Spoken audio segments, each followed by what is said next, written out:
السلام عليكم ورحمة الله وبركاته. اهلا بيكم في فيديو جديد في قناتكم تربية بيتي. كتير قوي من حبايبي بيسألوني نرقد الفرخة ازاي والفراخ بترقد ازاي واخلي الفرخة بتاعتي ترقد ازاي. ان شاء الله الطريقة بالظبط وازاي الفرخة ترقد عندك بإذن الله كل ده هتلاقيه النهاردة في الفيديو بإذن الله. يعني مبسط جدا وبسيط جدا من الألف إلى الياء. اولا الفرخه ممكن ترقد على كام بيضه ولفتره قد ايه وكل الكلام ده.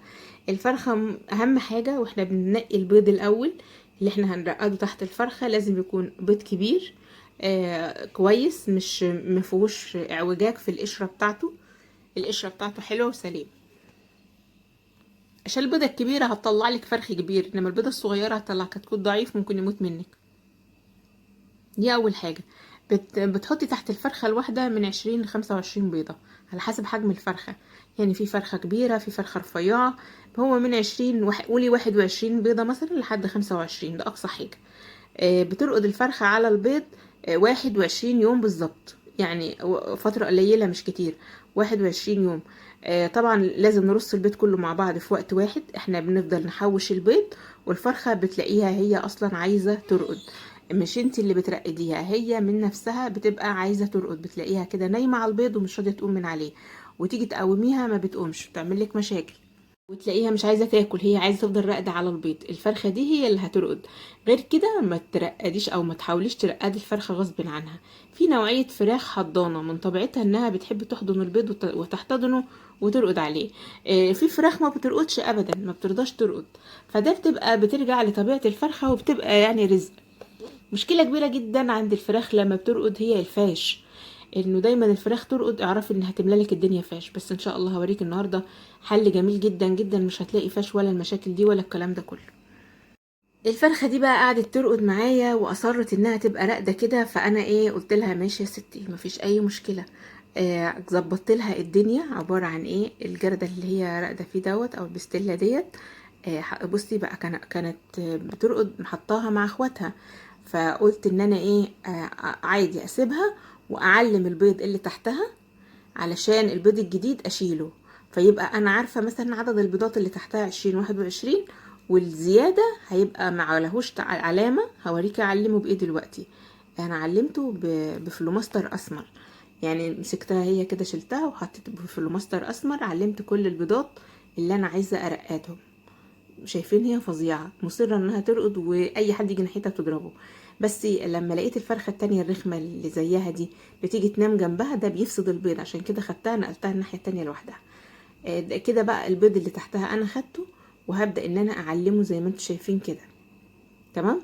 هنعلم البيض كله بحيث اي بيضة جديدة يبيضها الفرخات التانيين هناخدها وناكلها ونسيب لها البيض بتاعها اللي متعلم. ماشي كده.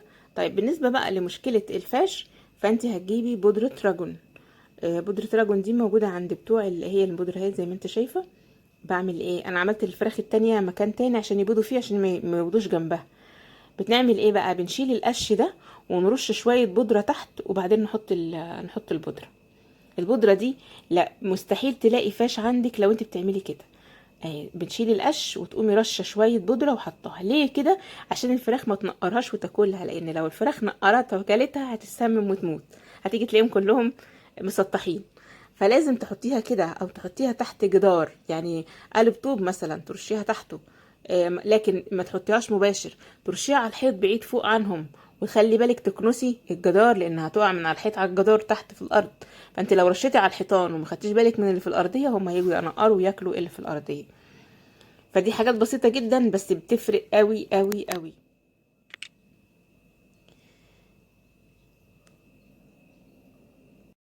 انا بقى كان نفسي استغل الفرخة دي في انها تطلع لي سمان، عشان انا عايزة سمان كتاكيت صغنططة. فعملت نقيت بيض السمان البيضات الكبيرة شوية وبدأت ان انا احطه تحتها، بس كانت رقدت بقالها 4 ايام.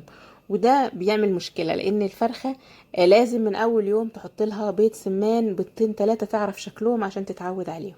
لان هي لو بعد ما ترقد وخلاص اتعودت على بيضها، اي بيض غريب هتاكله او هتكسره. وده اللي حصل فعلا مع الفرخة دي. المهم انا هوريك ازاي تحط البيض بتاع السمان بيطلع بعد 18 يوم، بيض الفرخة بيطلع بعد 21 يوم. يبقى كده الفرق كام؟ 3 ايام.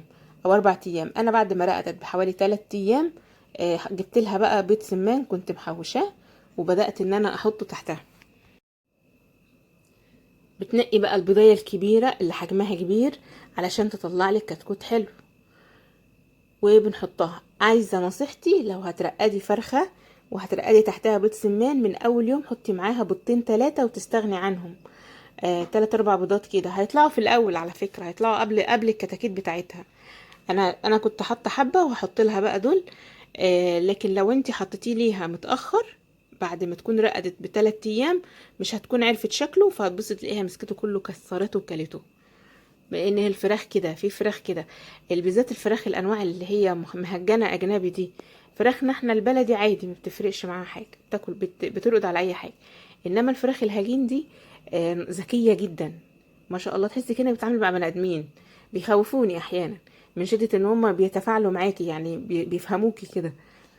فالبيض بقى عايزه تستغليها هتحطي بيض سمان، مش عايزه فاش زي ما قلت لك كده هتحطي بودره. طيب دلوقتي في فرخه تانية غبيه بتقعد ترقد معاها، لا يبقى انقلها لوحدها. نقلتها هنا مع البطه، البطه راقده وهي راقده، فمفيش اي مشكله ان شاء الله. بس كده. وطبعا بتطلع بعد 21 يوم. اشوفكم بقى على خير، اتمنى اكون جاوبت على الاسئله